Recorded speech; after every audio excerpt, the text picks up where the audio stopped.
Hi friends, welcome back to my channel cook with Kanchana YouTube ಚಾನಲ್ಗೆ ಸ್ವಾಗತ. ಇವತ್ತಿನ special recipe ಏನಪ್ಪ ಅಂದರೆ ಹೈದ್ರಾಬಾದಿ ಎಗ್ ಮಸಾಲ ಆಗಿದೆ ಗ್ರೇವಿ. ಹೇಗೆ ಮಾಡೋದು ಅಂತ ನೋಡೋಣ ಬನ್ನಿ. ಮತ್ತು ಇದು ಪರೋಟ ಜೊತೆ, ಚಪಾತಿ ಜೊತೆ, ಗೀ ರೈಸ್ ಜೊತೆ ಅಂತೂ ಸೂಪರ್ ಕಾಂಬಿನೇಷನ್ ಆಗಿದೆ. ಏನೇನು ಸಾಮಗ್ರಿಗಳು ಬೇಕಂತ ನೋಡೋಣ ಬನ್ನಿ. ನಾನಿಲ್ಲಿ ಸಾಮಗ್ರಿಗಳನ್ನ ತೋರಿಸ್ತೀನಿ ನೋಡಿ. 1 ಕಪ್ಪು ಅಂದರೆ 3/4 ಕಪ್ ಅಷ್ಟು ಕೊತ್ತಂಬರಿ, 3 ಮೀಡಿಯಮ್ ಸೈಜು ಈರುಳ್ಳಿ, ನಾನು ಎಗ್ನ ಬಾಯ್ಲ್ಡ್ ಮಾಡಿಬಿಟ್ಟು ಸಪ್ಪೆ ಸುಲಿದು ತೊಗೊಂಡಿದ್ದೀನಿ 3, ಮತ್ತು ಕಾಜು 4, ಶುಂಠಿ ಬೆಳ್ಳುಳ್ಳಿ, ಮತ್ತು ಇಲ್ಲಿ 6 ಹಸಿಮೆಣ್ಸಿನ್ಕಾಯಿ ತೊಗೊಂಡಿನಿ. ಹಸಿಮೆಣ್ಸಿನ್ಕಾಯಿನೇ ಮೇನು, ಏನಕ್ಕಂದರೆ ನಾನು ಗ್ರೀನ್ ಕಲರ್ದು ಗ್ರೇವಿ ಮಾಡ್ತಾಯಿದ್ದೀನಿ, ಅದಕ್ಕೋಸ್ಕರ. ಇಲ್ಲಿ ಧನಿಯಾ ಪುಡಿ ಅರ್ಧ ಟೇಬಲ್ ಸ್ಪೂನು, ಕಸ್ತೂರಿ ಮೆಂತಿ ಸ್ವಲ್ಪ, ಎಣ್ಣೆ, ರುಚಿಗೆ ತಕ್ಕಷ್ಟು ಉಪ್ಪು, ಸ್ವಲ್ಪ ಅರಿಶಿಣ ಪುಡಿ, ಮತ್ತು ಆಲ್ ಸ್ಪೈಸಸ್ಸು ಲವಂಗ, ದಾಲ್ಚಿನ್ನಿ, ಏಲಕ್ಕಿ ಮತ್ತು ಜೀರಿಗೆ ಎಲ್ಲನೂ ತೊಗೊಂಡಿದ್ದೀನಿ. ಮತ್ತು 4ರಿಂದ 5 ಟೇಬಲ್ ಸ್ಪೂನ್ ಆಗೋಷ್ಟು ಮೊಸರು, ಜೀರಿಗೆ ಪುಡಿ, ಇವೆಲ್ಲ ಸಾಮಗ್ರಿಗಳು ಆಲ್ ಸ್ಪೈಸಸ್ಸು. ಮತ್ತು ಇವಾಗ ನೆಕ್ಸ್ಟು ನಾನು ಒಂದು ಮಿಕ್ಸಿ ಜಾರ್ ತೊಗೋತೀನಿ ಮಸಾಲೆ ರುಬ್ಕೊಳ್ಳೋಕ್ಕೆ. ನಾನು ಕಾಯಿ ತುರಿ ಯೂಸ್ ಮಾಡ್ತಾಯಿಲ್ಲ. ಒಂದು ಮಿಕ್ಸಿ ಜಾರ್ಗೆ ಮೀಡಿಯಮ್ ಸೈಜು ಕಟ್ ಮಾಡಿರೋಂಥ ಈರುಳ್ಳಿ ಹಾಕ್ತಾಯಿದ್ದೀನಿ. ಸಣ್ಣದಾಗೆ ಕಟ್ ಮಾಡಿದ್ದೀನಿ, ಅಷ್ಟೊಂದೇನು ದಪ್ಪ ಏನಿಲ್ಲ ನೋಡಿ. ನಾನು 1/4 ಕಪ್ ಆಗೋಷ್ಟು ಕೊತ್ತಂಬರಿ, ಫ್ರೆಶ್ ಆಗಿರೋ ಕೊತ್ತಂಬರಿ ತೊಗೊಂಡಿದ್ದೀನಿ. ಅದಕ್ಕೇ ಹಸಿಮೆಣ್ಸಿನ್ಕಾಯಿ ಹಾಕ್ತೀನಿ 6. ನೀವು ಖಾರ ನೋಡಿಕೊಂಡು ಹಾಕ್ಕೊಳ್ಳಿ, ನಿಮ್ಗೆ ಎಷ್ಟು ಬೇಕೋ ಖಾರ ಅಷ್ಟು. ಮತ್ತು ಗೋಡಂಬಿ, ನೆಕ್ಸ್ಟು ಸ್ವಲ್ಪನೇ ಸೋಂಪು ಹಾಕ್ತಾಯಿದ್ದೀನಿ, ಚಿಟಿಕೆ ಆಗೋಷ್ಟು. ಮತ್ತು 2ರಿಂದ 3 ಎಸಳು ಬೆಳ್ಳುಳ್ಳಿ, ಅದಕ್ಕೇ ಹಸಿದು ಅಲ್ಲ ಹಾಕಿ ನೆಕ್ಸ್ಟು ಇದನ್ನು ರುಬ್ಕೊಂಡು ಬರೋಣ ಬನ್ನಿ. ಸಣ್ಣದಾಗಿ ಪೇಸ್ಟ್ ಮಾಡ್ಕೊಳ್ಳೋಣ ನೋಡಿ. ಪೇಸ್ಟ್ ಮಾಡ್ಕೊಂಬಂದಿದ್ದೀನಿ, ಅಂದರೆ ರುಬ್ಕೊಂಬಂದಿದ್ದೀನಿ ಮಸಾಲೆನ. ನೆಕ್ಸ್ಟ್ ಇವಾಗ ಗ್ಯಾಸ್ ಆನ್ ಮಾಡಿಬಿಟ್ಟು ಒಂದು ಪಾತ್ರೆ ಕಾಯಕ್ಕೆ ಇಟ್ಟಿದ್ದೀನಿ. ಅದು ಕಾಯಲಿ. ಇವಾಗ ನೆಕ್ಸ್ಟು ಎಗ್ನ ನಾನು ಬಾಯ್ಲ್ ಮಾಡಿ ತೊಗೊಂಡಿದ್ನಲ್ಲ, ಅದನ್ನು ಈ ಥರ ಕಟ್ ಮಾಡ್ತಾಯಿದ್ದೀನಿ ಸ್ಲೈಸಾಗಿ. ಏನಕ್ಕಂದರೆ ನಾವು ಎಗ್ ಮಸಾಲೆಯಲ್ಲಿ ಹಾಕಬೇಕಾದ್ರೆ ಮಸಾಲೆ ಎಲ್ಲ ಎಗ್ ಒಳಗಡೆ ಹೋಗಬೇಕು, ಅದಕ್ಕೋಸ್ಕರ ಈ ಥರ ಸಣ್ಣದಾಗಿ ಕಟ್ ಮಾಡಬೇಕು. ಹಾಗೆ ಹಾಕಿದರೆ ಮಸಾಲೆ ಹೀರ್ಕೊಳ್ಳಲ್ಲ ಒಳಗಡೆ, ಅದಕ್ಕೋಸ್ಕರ ಈ ಥರ ಕಟ್ ಮಾಡಿ ಹಾಕ್ತಾಯಿದ್ದೀನಿ, ಎಲ್ಲ ಮಸಾಲೆ ಒಳಗಡೆ ಹೋಗೋಕ್ಕೋಸ್ಕರ. ನೋಡಿ, ನಾನಿಲ್ಲಿ 3 ಎಗ್ ತೊಗೊಂಡಿದ್ದೀನಿ. ನಿಮಗೆ ಎಷ್ಟು ಬೇಕೋ ಅಷ್ಟು ಎಗ್ಗು ತೊಗೊಂಡು ಮಾಡ್ಕೋಬೋದು. ಸ್ವಲ್ಪ ಗ್ರೇವಿನೂ ಚೆನ್ನಾಗಿ ಗಟ್ಟಿ ಥರ ಅಥವಾ ತಿಳು ಬೇಕಾದರೆ ತಿಳುನೂ ಮಾಡ್ಕೋಬೋದು ನೋಡಿ. ಇವಾಗ ಪಾತ್ರೆ ಕಾದಿದೆ, ಅದಕ್ಕೆ ನಾನು ಆಯಿಲ್ ಹಾಕ್ತಾಯಿದ್ದೀನಿ. 2.5 ಟೇಬಲ್ ಸ್ಪೂನು ಆಯಿಲ್ ಇದೆ. ಇದು ಆಯಿಲ್ ಕಾದ ನಂತರ ಅದಕ್ಕೆ ಕಟ್ ಮಾಡಿರೋಂಥ ಮೊಟ್ಟೆ ಹಾಕ್ತಾಯಿದ್ದೀನಿ ನೋಡಿ. ಎಲ್ಲನೂ ಒಂದೊಂದಾಗೇ ಮೊಟ್ಟೆ ಹಾಕಿ ಸ್ವಲ್ಪ ಇವಾಗ ಅದನ್ನು ಚೆನ್ನಾಗಿ ಎಣ್ಣೆಲೇ ಫ್ರೈ ಮಾಡ್ಕೋಬೇಕು, ಹುರಿಬೇಕು ಚೆನ್ನಾಗಿ ನೋಡಿ. ಈ ಥರ ಎಲ್ಲನೂ ಎಣ್ಣೆಲೇ ಸ್ವಲ್ಪ ಗ್ಯಾಸು ಮೀಡಿಯಮ್ ಫ್ಲೇಮಲ್ಲೇ ಇರಲಿ. ಇವಾಗ ಇದಕ್ಕೆ ಸ್ವಲ್ಪ ಚಿಟಿಕೆ ಆಗೋಷ್ಟು ಉಪ್ಪು ಹಾಕ್ತಾಯಿದ್ದೀನಿ ನಾನು, ಮತ್ತು ಚಿಟಿಕೆನೇ ಅರಿಶಿಣ ಪುಡಿ. ಖಾರದ ಪುಡಿ ಏನು ಹಾಕಿಲ್ಲ, ಏನಕ್ಕಂದರೆ ಕಲರ್ಗೋಸ್ಕರ ನೋಡಿ. ಇವಾಗ ಎಲ್ಲನೂ ಈ ಥರ ಸ್ವಲ್ಪ ಬೆಂದಿದೆ ಮೊಟ್ಟೆ.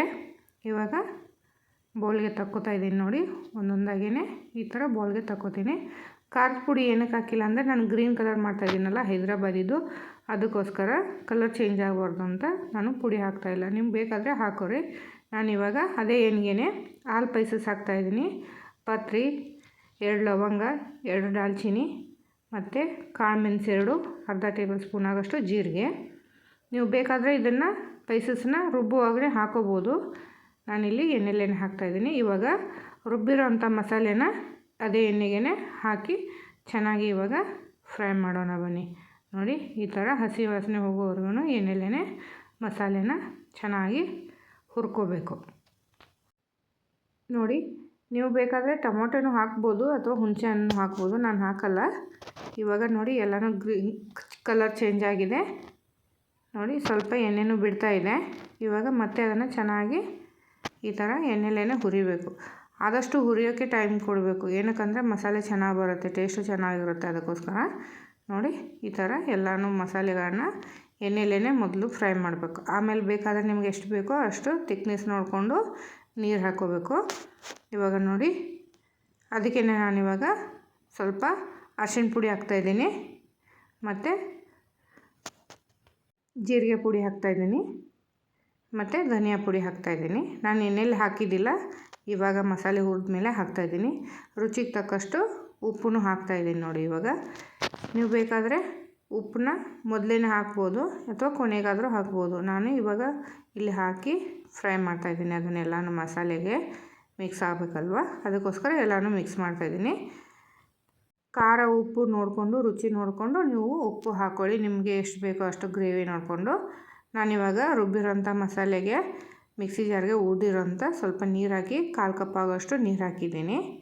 ನೀರು ಹಾಕಿ ಮತ್ತೆ ಮಸಾಲೆನ ಆ ನೀರಲ್ಲೇ ಸ್ವಲ್ಪ ಹುರಿಯಲು ಬಿಡ್ತೀನಿ. ಎಲ್ಲ ನೀರು ಹೋಗಬೇಕು ಅಲ್ಲಿ ತನಕ, ಎಣ್ಣೆ ಬಿಡೋ ತನಕ ಇದನ್ನು ಮಸಾಲೆ ಹುರಿಯೋಕ್ಕೋಸ್ಕರ ಲಿಡ್ ಕ್ಲೋಸ್ ಮಾಡಿಬಿಟ್ಟು 2 ರಿಂದ 3 ನಿಮಿಷ ಬಿಡ್ತೀನಿ.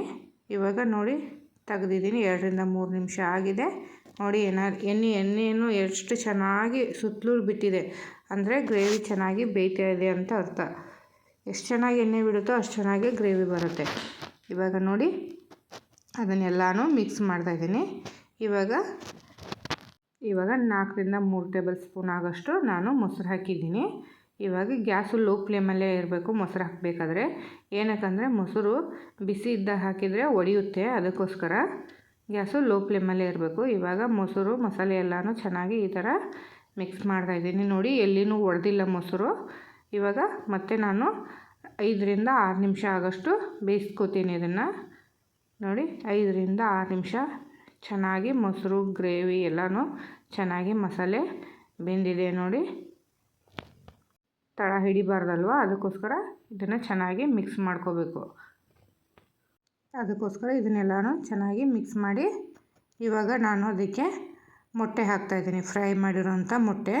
ಏನಕ್ಕಂದರೆ ಮೊಟ್ಟೆನೂ ಮೊದಲೇ ಇವಾಗ ಹಾಕಬೇಕು. ಏನಕ್ಕಂದರೆ ಮಸಾಲೆಯಲ್ಲೇ ಮೊಟ್ಟೆನೂ ಬೇಯಬೇಕು. ಒಂದು 2 ರಿಂದ 3 ನಿಮಿಷ ಅಥವಾ 4 ನಿಮಿಷ ಮೊಟ್ಟೆನೂ ಮಸಾಲೆಯಲ್ಲೇ ಬೇಯಬೇಕು. ಅದಕ್ಕೋಸ್ಕರ ಇವಾಗ ಮೊಟ್ಟೆ ಹಾಕ್ತಾಯಿದ್ದೀನಿ. ಮೊಟ್ಟೆ ಹಾಕಿ ಎಲ್ಲನೂ ಚೆನ್ನಾಗಿ ಮಿಕ್ಸ್ ಮಾಡ್ತೀನಿ. ಅದಕ್ಕೆ ನಾನು ಇಲ್ಲಿ ಕಸ್ತೂರಿ ಮೆಂತಿನ ಹಾಕ್ತಾಯಿದ್ದೀನಿ. ಇವಾಗೇ ಸ್ವಲ್ಪ ಕೈಯಿಂದ ತಿಕ್ಕಿ ಇವಾಗ ಹಾಕಿದ್ದೀನಿ ಕಸ್ತೂರಿ ಮೆಂತಿ. ನೋಡಿ ಕಸ್ತೂರಿ ಮೆಂತಿ ಹಾಕಿ ಮತ್ತು ಚೆನ್ನಾಗಿ ಮಿಕ್ಸ್ ಮಾಡಿ 2 ರಿಂದ 4 ನಿಮಿಷನೂ ಬೇಯಿಸ್ಕೋಬೇಕು. ಮೀಡಿಯಮ್ ಫ್ಲೇಮಲ್ಲೇ ಇರಬೇಕು ಗ್ಯಾಸು, ಜಾಸ್ತಿ ಉರಿಲಿ ಬೇಯಿಸ್ಕೋಬಾರ್ದು. ಇವಾಗ ಲಿಡ್ಡು ತೆಗೆದ್ಬಿಟ್ಟು ನೋಡಿ ಮಸಾಲೆ ಎಷ್ಟು ಚೆನ್ನಾಗಿ ಬಂದಿದೆ. ಎಣ್ಣೆನೂ ನೀರೆಲ್ಲ ಆವಿಯಾಗಿ ಹೋಗಿದೆ ನೋಡಿ ಎಲ್ಲನೂ ಹಿಂಗೆ. ಇವಾಗ ಬರೀ ಆಯಿಲು ಮತ್ತು ಮಸಾಲೆ ಅಷ್ಟೇ ಉಳಿದಿದೆ. ಇವಾಗ ಟೇಸ್ಟು ಚೆನ್ನಾಗಿರುತ್ತೆ. ನಾನು ಕೊನೆಗೆ ಸ್ವಲ್ಪ ಗರಂ ಮಸಾಲೆ ಹಾಕ್ಕೋತಾ ಇದ್ದೀನಿ. ನೀವು ಬೇಕಾದರೆ